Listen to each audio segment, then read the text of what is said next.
Hey guys, and welcome back. And if you're new, thanks for stopping by. On today's video, I'm going to be doing a little bit of air filter maintenance on my Honda Foreman 500. As you can see behind me, I got the supplies that we need. And right here in the front, there she is, awaiting some maintenance. Alrighty guys, so let's get this party started. As you can see here, we have our materials. This is going to be a flathead screwdriver to remove the air filter from the ATV. This is going to be the container that we're going to use to actually clean the filter. Then we're going to use this bag here to re-oil the filter. I got this surface kit from Amazon for around $20. Hey, I heard you're looking for some deals. It's pretty cheap if you get them together rather than you buy separate. And I recommend using the bag and this container to do the work so we can conserve these chemicals. First things first, we got to get that air filter out. So we got to remove our seat. And down here you'll see the air box lid. You'll see 4 latches here. We're going to need to remove these so we can pull off the lid. Should come off. And there it is. It doesn't look too dirty. Probably due to my snorkel, so it gets a lot cleaner air from up here, I would imagine. Because it's pretty dusty down here in this environment that I live in Texas. And as you can see here, I have some marine grease on the edge. This is what I use to water seal it. First of all, we're going to use a screwdriver here. This flathead in this case. If yours is a Phillips, make sure to use that. We're going to go ahead and loosen this clamp here. And this should help. It should let us slide the air filter out. There you go. So you don't lose that clamp. As you can see here, we have a cage inside. And I would imagine this is to keep the filter from collapsing when you gun it. So we got to make sure we put this back inside after we're done with the maintenance.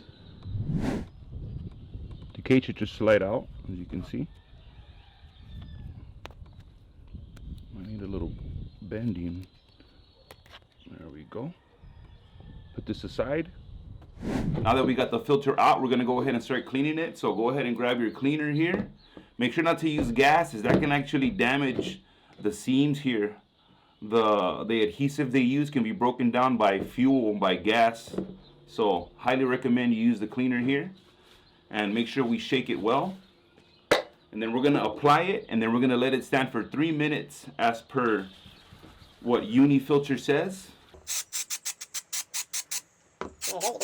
Spray it in there too. And make sure you squeeze it around. Get it in there quite well. I can need a little bit more than that. Now we have to just let it sit. Make sure it gets all mixed in there. Probably should be using gloves for this. I'm gonna get gloves for the next round. Okay, so it's been about 5 minutes. I gave it an extra 2 just to be sure. Next step, we gotta go flush it, which is plain water as per their instructions. And then we have to make sure we let it dry completely before we get to the last step, which is reapplying the oil.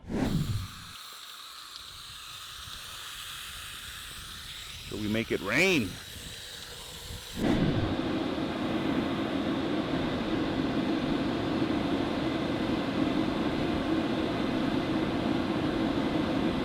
And you have to make sure it's completely dry, or else the oil won't actually stick to it, since oil and water don't actually mix. So we got to make sure it's completely dry before we reapply.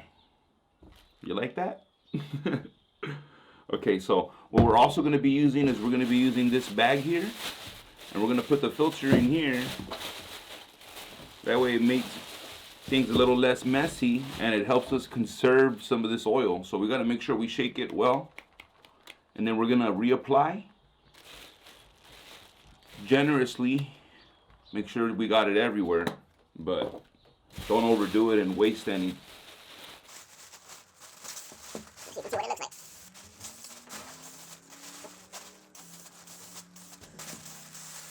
And then we can use the bag itself to massage it in there. Make sure we get the oil everywhere. It's got to get everywhere. It's going to stop the little dirt particles from going into our engine, which is going to prolong the lifespan of our Hondas here. You know, they already last forever. They're pretty much bulletproof, but we got to make sure we help them where we can. Spray some on the inside.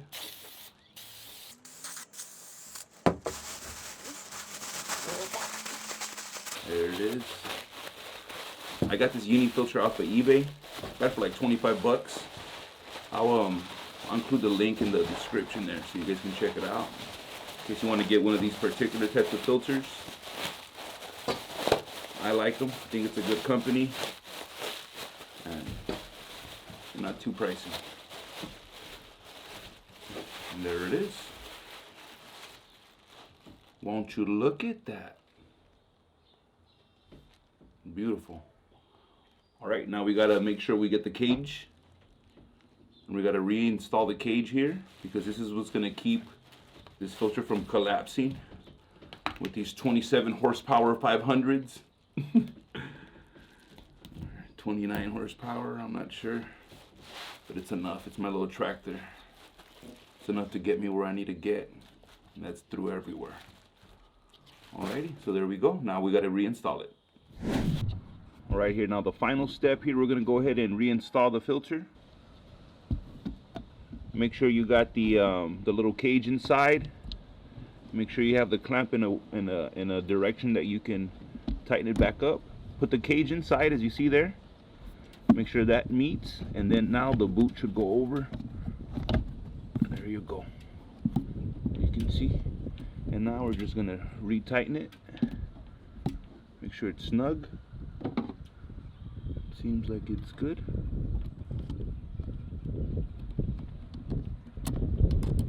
Don't over tighten it, just enough to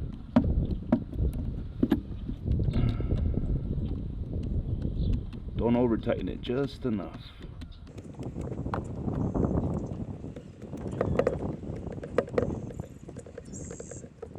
That looks like a good seal. If you can't move it with your finger, that should be enough.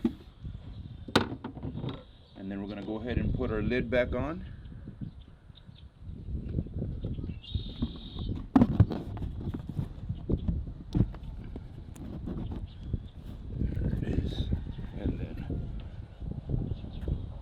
Put our latches back.